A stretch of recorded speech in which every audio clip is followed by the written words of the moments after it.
días o buenas tardes o buenas noches, depende de la hora que me escuchan, a ustedes que están participando en este encuentro internacional, que me parece muy interesante que cada vez más nos unamos de un punto de vista internacional para discutir temas que nos interesan. Y estando en Colombia, yo estoy en Portugal, pero hablando para Colombia, eventualmente para otros países, lo que les quería empezar por comunicar es que ustedes no están solos, ni solas. Hay mucha gente con mucha inquietud sobre cómo seguir una vida académica en la universidad en el siglo XXI. Son muchísimas las inquietudes, hay mucha experiencia muy diversa, pero normalmente lo que falta es interconocimiento. No se sabe que lo que se está haciendo, por ejemplo, en Cundinamarca, quizás se está haciendo también en Cali, pero no se conoce. O puede estar en Santander, o puede estar en Brasil, en Salvador, o puede estar en otra universidad. Y por eso las capacidades para nos podermos unir son difíciles. Por ejemplo, uh, mismo mañana, voy a estar haciendo una charla para una universidad indígena que se está creando en Popayán. No es la de Popayán tradicional, es una u otra, Mistac, que yo conozco bien, el Taita, el rector, que me ha pedido para ver cómo podemos nosotros en el siglo XXI, nosotros estudiantes, profesores, valorar el conocimiento propio. ¿Qué es eso de conocimiento propio en un tiempo de inteligencia artificial, por ejemplo, como Diego ahora mismo mencionaba? O sea, quizás ustedes en Cundinamarca nunca hayan conocido estas personas de esta universidad indígena, que hay varias, sobre todo en el Cauca, donde se están tratando todos estas cuestiones de perspectivas distintas, por supuesto, ¿no? Entonces, lo común es, antes de todo, una conciencia muy clara al inicio del siglo XXI que no existía antes, de que no hay ningún sistema de conocimiento completo. O sea, no hay ningún sistema de conocimiento que responde, que contesta a todas tus inquietudes. Ah, te puede responder a algunas muy importantes, además, pero deja otras sin resolución. Te doy ejemplos. Por ejemplo, si tú piensas que la ciencia es hoy un conocimiento válido, y claro que es un conocimiento válido, como vamos a ver de inmediato, la ciencia no te logra responder de una manera adecuada a una cuestión fundamental. ¿Cuál es el sentido de la vida? ¿Qué es la felicidad? ¿Por qué estamos en este mundo? ¿Nuestros ancestros están con nosotros o están en el pasado? ¿Para dónde vamos? ¿La especie humana tiene futuro? O sea, hay cuestiones que son fundamentales, pero que quizás la universidad nunca las trata por una razón sencilla. Es que como domina solamente un sistema de conocimiento, que es el sistema científico, la ciencia tiene una característica muy propia. Es que simplemente responde a preguntas que pueden ser formuladas de una manera científica. O sea, la pregunta tiene que tener un formato que te permita responder. Para eso tiene que tener variables, tiene que tener indicadores, tiene que tener factores, tiene que tener hipótesis, tiene que tener una serie de metodologías y de procedimientos que te permita responder. Porque si no, tú puedes intentar inventarlos, pero es un desastre. La pregunta se escapa totalmente. Por ejemplo, la pregunta, ¿qué es la felicidad? Yo lo he contado a algunos estudiantes que hace unos años estaba en la Universidad de Helsinki, en Finlandia, y que, como ustedes saben, hay unos indicadores de felicidad de países producidos por las Naciones Unidas, donde se dice que los finlandeses son los países más felices del mundo.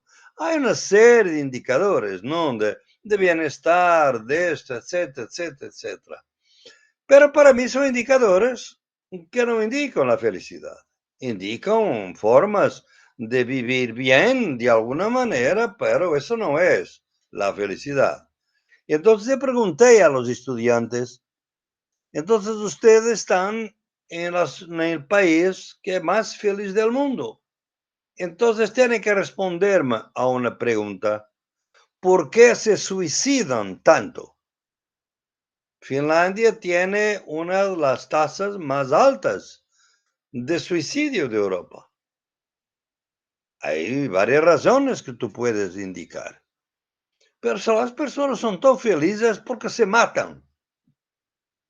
Hay cualquier cosa que me dice que quizás los indicadores de las Naciones Unidas sobre la felicidad de los pueblos no son completamente fiables. Entonces, si partimos de la idea de que los sistemas de conocimiento nunca contestan, tenemos de inmediato un principio. Es que no podemos confiar en uno solo. Y realmente desde el siglo XVII, las universidades de todo el mundo han confiado en que el único conocimiento riguroso y válido es el conocimiento científico y después el conocimiento científico tecnológico. Bien, es uno solo.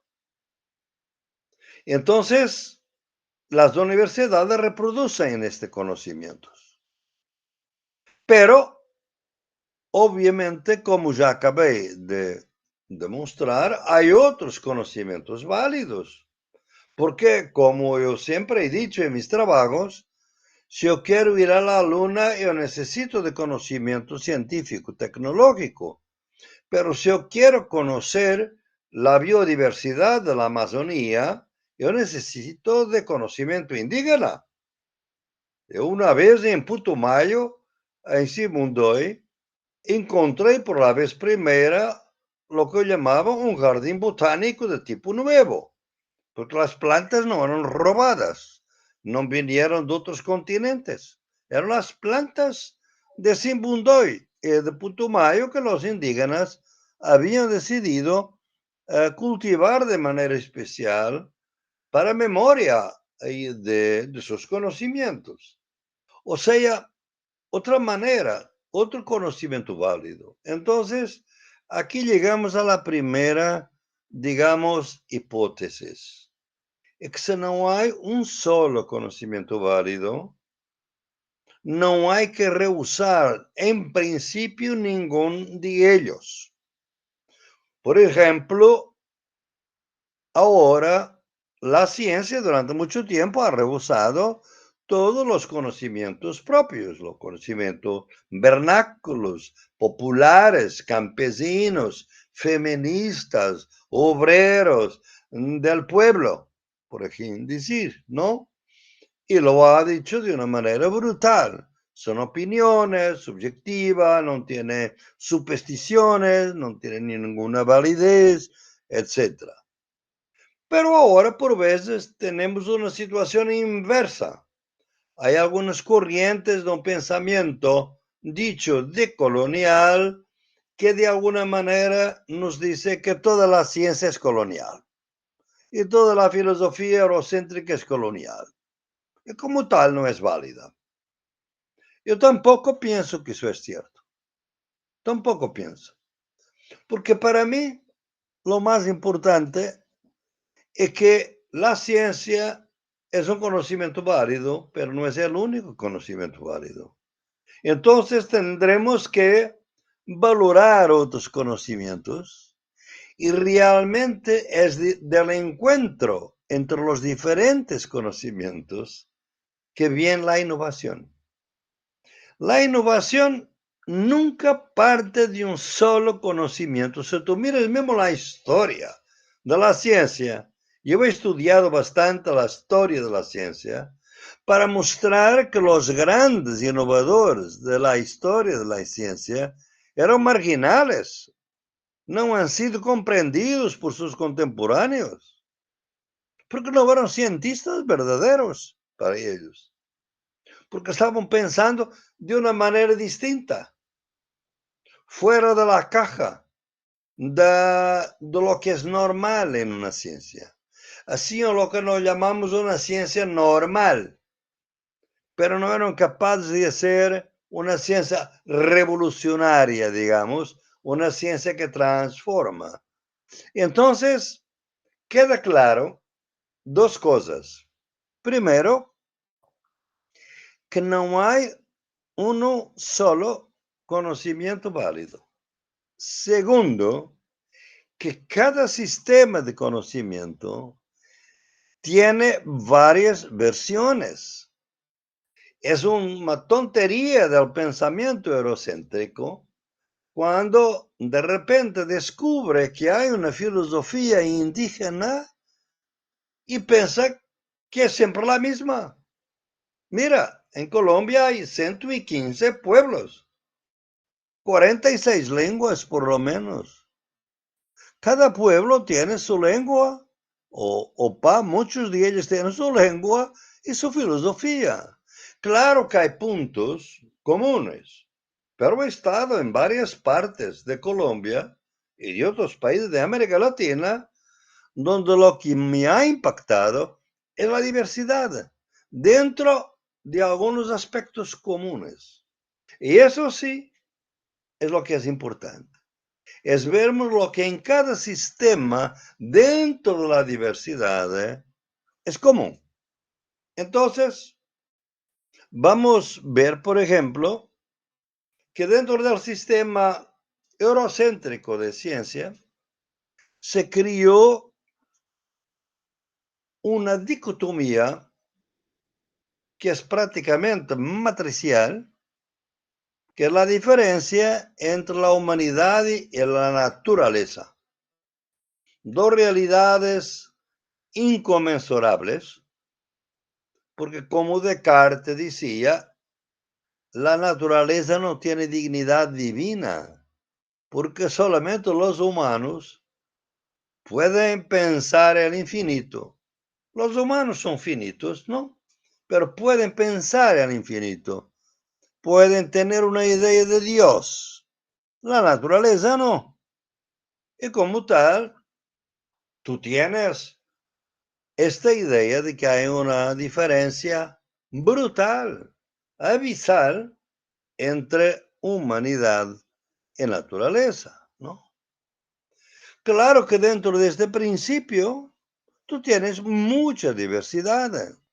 No es simplemente Descartes. Tú tienes Spinoza con una otra concepción. Tú tienes Leibniz con otra concepción. Hay muchas concepciones distintas de lo que es esta distinción. Y muchas veces se supera la distinción. Y se dice, no, no hay realmente una diferencia. Es el caso de Spinoza, que ha dicho, pero es una tontería. Por ejemplo, distinguir entre cuerpo y alma.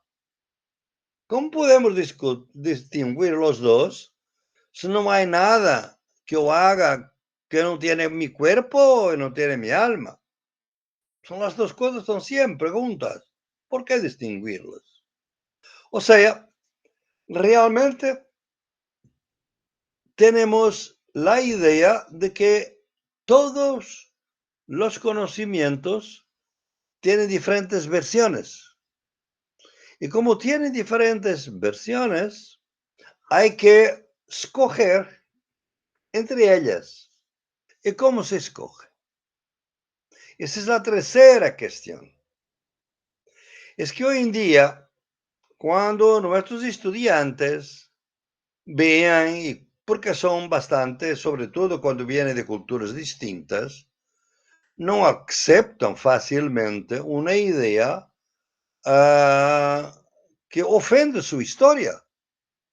Basta estar para los indígenas o para los afrodescendientes, estar en una clase de historia y los héroes nacionales son todos los que mataron sus ancestros. El general tal y tal mató en una batalla tantos indígenas, otro mató los esclavos, etc.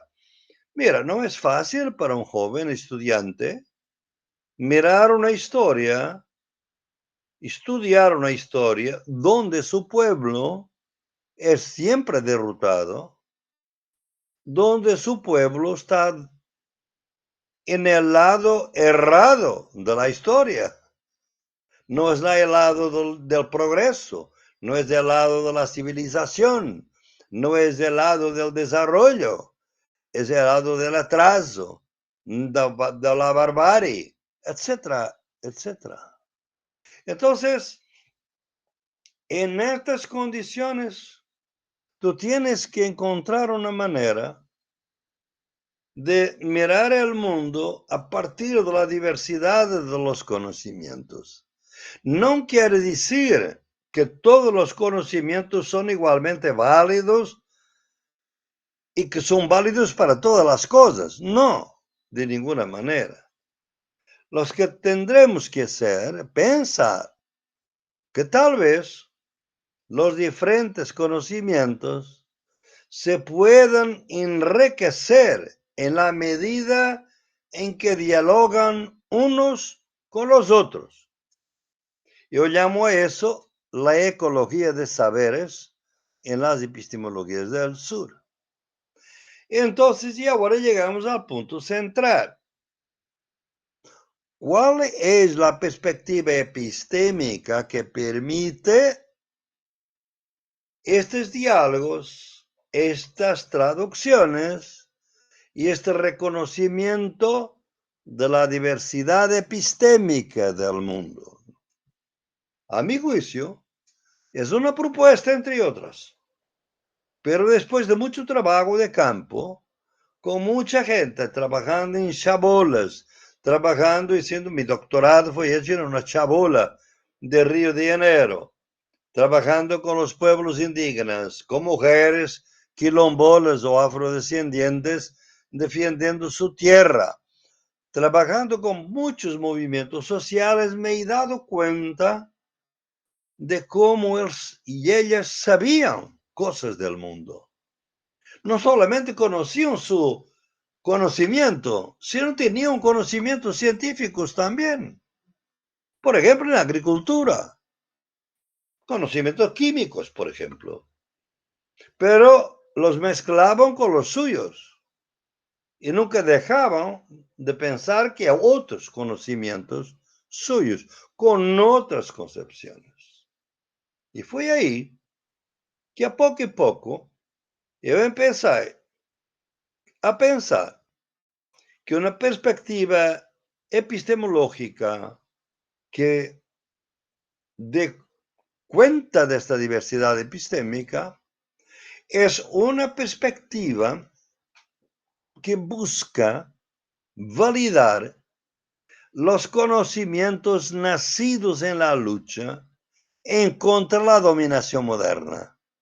Porque la dominación moderna no fue simplemente un sistema de poder, fue un sistema de saber. Y realmente en América Latina el primer sistema de saber ni fue siquiera la ciencia, fue la Iglesia Católica, fue el catolicismo, ¿no? que realmente despreciaba todas las otras religiones que encontraba, ¿no?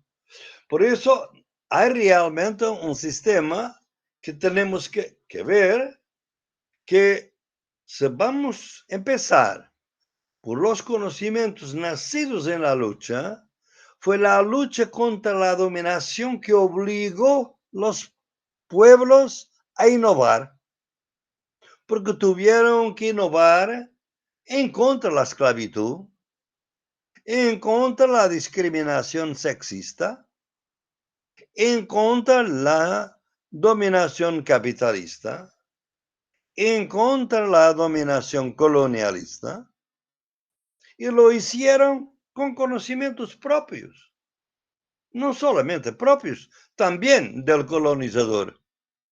Por veces yo aprendí eso con un grande libertador del colonialismo portugués, que fue Amílcar Cabral, que siempre decía, no, no vamos a desperdiciar o echar todo el conocimiento que el colonizador nos ha dado, ¿no? Nosotros vamos a aprovechar lo que nos conviene y echar todo el resto. Y nunca menospreciar lo que queremos y para nuestros propios objetivos. Entonces, es así que surgen las epistemologías del sur. Es de esta idea de lucha. Es en la lucha que surge la innovación. Y tú cuando los estudiantes que ahora van a estudiar sus carreras, deben saber de qué lado están en la lucha. Y esa cuestión es una cuestión muy importante porque el pensamiento dominante les ha dado una cosa, una idea muy peligrosa. Es que ustedes en la universidad tienen que ser neutros porque son objetivos. Ser objetivo es ser neutro. Ustedes tienen que escuchar todo, etcétera, etcétera, y todo eso que ustedes tienen que aprender. Eso es un error hoy, mismo para la epistemología del norte, no simplemente para las epistemologías del sur. Es la distinción entre objetividad y neutralidad. Objetividad es fundamental. Yo cuando estoy a hacer una investigación de campo, yo no puedo confiar solamente en una opinión. Yo tengo que mirar otras opiniones. Yo tengo que hablar con A, con B, con C, con varias personas. O tengo que analizar diferentes datos, por veces en conflicto. Pero cuando analizo esos datos, cuando los teorizo, yo tengo que saber de qué lado estoy. ¿Y por qué tengo que saber de qué lado estoy? Porque la sociedad moderna es una sociedad desigual, en que hay sistema de dominación, que como he dicho es triple. No es simplemente capitalismo, es colonialismo y patriarcado. Entonces yo tengo que saber si estoy del lado de los opresores o del lado de los oprimidos. Si estoy a favorecer la lucha de los que están luchando en contra de la dominación, en busca de qué? De justicia social. So que las epistemologías del sur te dan una novedad interesante para una discusión. Es que no hay justicia social sin justicia cognitiva global. O sea, tiene que haber justicia entre los conocimientos. Y la justicia entre los conocimientos no es decir que todos son igualmente válidos. Yo te voy a dar varios ejemplos. Te voy a dar dos ejemplos. Hay muchas personas que piensan que hay conocimiento no eurocéntrico. Por ejemplo, en India, hace poco tiempo, yo discutí en India exactamente eso. En este momento, como sabe, India es gobernada por un señor de extrema derecha llamado Narendra Modi, que ha decidido que la filosofía ancestral de India es el hinduismo y que todos los indianos deben ser hindúes y que por eso indianos que son musulmanes, por ejemplo, no son verdaderamente ciudadanos. Los verdaderamente ciudadanos son los hindúes. O sea, la religión es un instrumento político. Esta religión política en India se llama hindutva. Hindutva. Este es un pensamiento reaccionario. Y tú me dirás, pero un pensamiento del sur. Entonces, ¿estamos en las epistemologías del sur? No. ¿Por qué? Porque este pensamiento, mira cuál es el resultado del pensamiento. Primero, es altamente colonialista, porque considera que los hindúes, los indianos, que son musulmanes, no son verdaderamente ciudadanos. Entonces son ciudadanos inferiores. Están del otro lado de la línea abisal, que es otro concepto fundamental de las epistemologías del sur. Pero más que eso, el hindutva, el pensamiento del señor Narendra Modi, es absolutamente capitalista. No tiene nada en contra del capitalismo. Al contrario, está creando mucha desigualdad social, es contra toda la protección social, en contra de la justicia social en India, es procapitalista. Entonces, no es epistemologías del sur, porque el sur de las epistemologías del sur no es geográfico, es epistémico. Hay muchas universidades en el hemisferio norte donde puede encontrar epistemologías del sur. Hay mucho movimiento de migrantes, por ejemplo, en Europa, que vive en Europa, pero tiene un pensamiento propio de epistemología del sur. Por ejemplo, migrantes indígenas colombianos en Madrid. Acabo de escribir un prefacio para un grande autoridad indígena que es simplemente un migrante colombiano en Madrid. Pero dos antropólogos rescataron su conocimiento, su sabiduría, y ahora estamos. O sea, realmente tú tienes que ver cómo la diversidad de los conocimientos te exige los criterios que te permitan ver de qué lado estás. Y esto es muy importante. ¿Por qué? Porque si una lucha es una lucha anticapitalista, anticolonialista, antipatriarcal, es una lucha dentro de las epistemologías del sur. Pero, por ejemplo, tenemos hoy otras luchas que, a mi juicio, no son luchas de epistemologías del sur.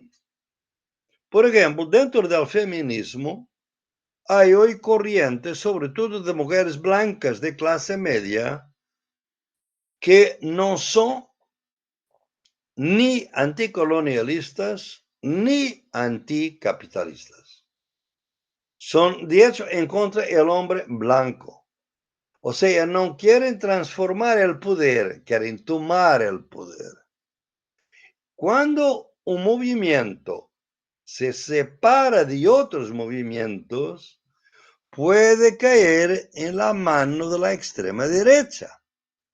Las epistemologías del sur defienden que los movimientos, las luchas tienen que articularse. Por ejemplo, la lucha indígena no es una lucha de indígenas, es una lucha de todos los colombianos, es una lucha de las mujeres y de los hombres colombianos, blancos, mestizos, negros, indígenas. Es la comunidad de lucha que te da fuerza a la lucha.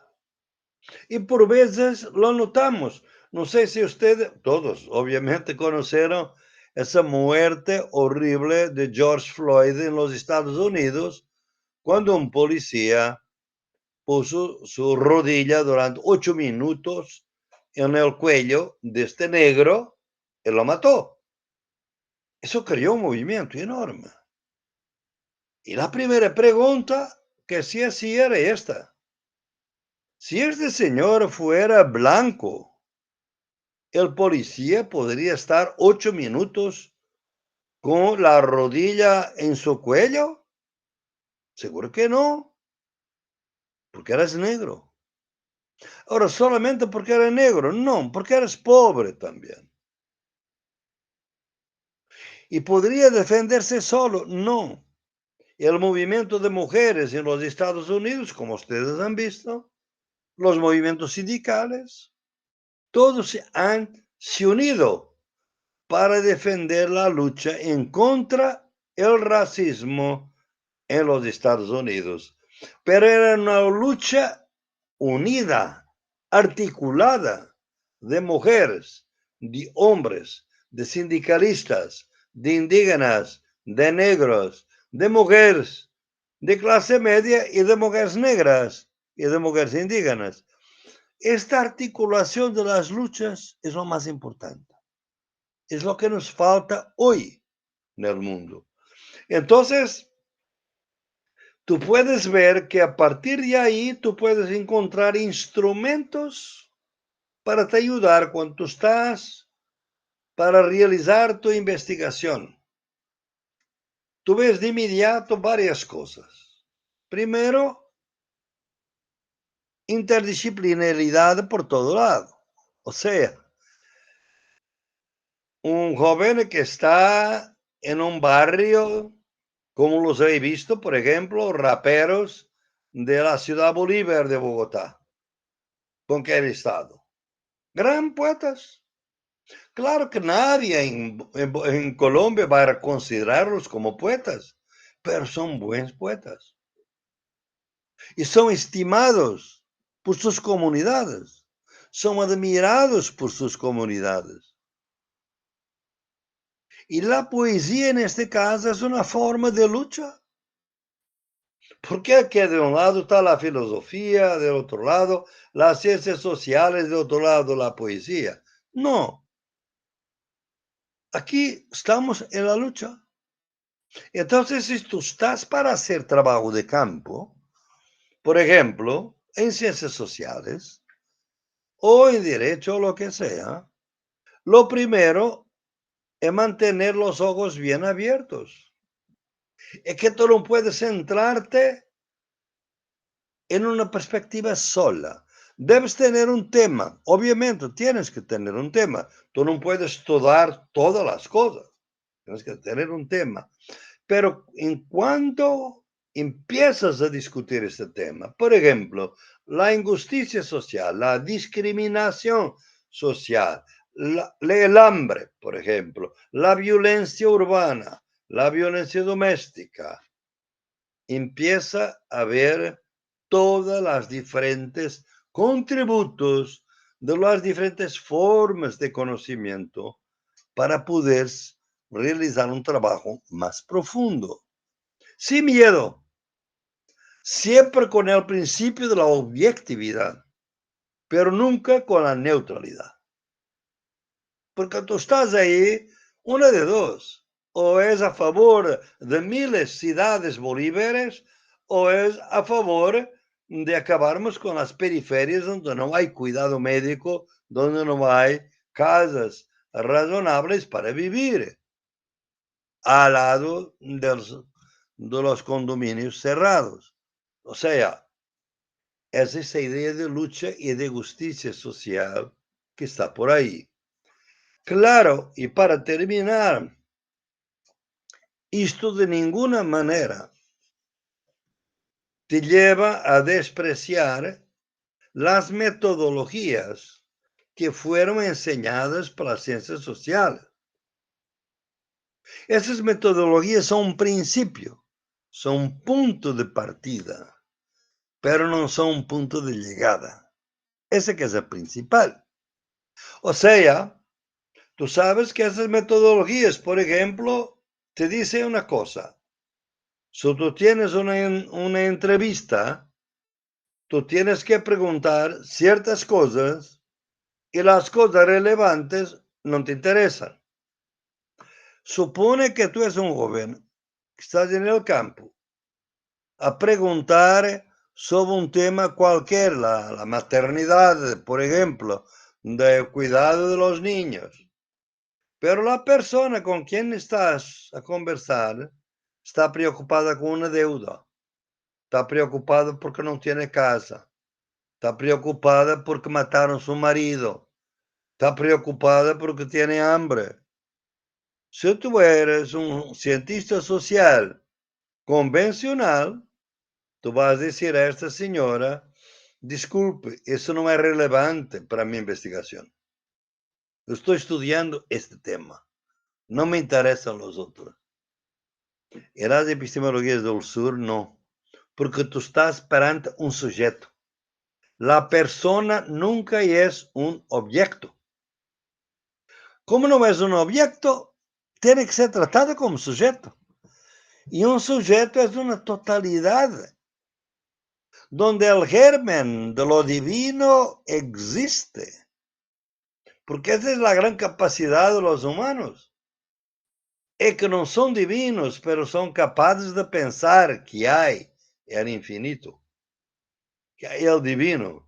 Esa es la característica. Y ese es un principio de dignidad enorme. Pero están solos en eso, no.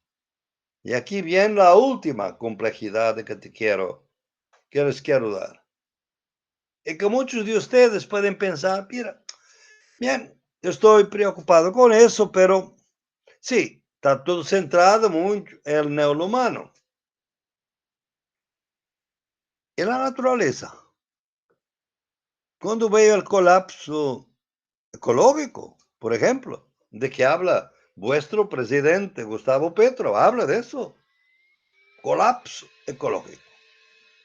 Él habla mismo de la sexta extinción, que es el nombre que se da a la extinción de la especie humana.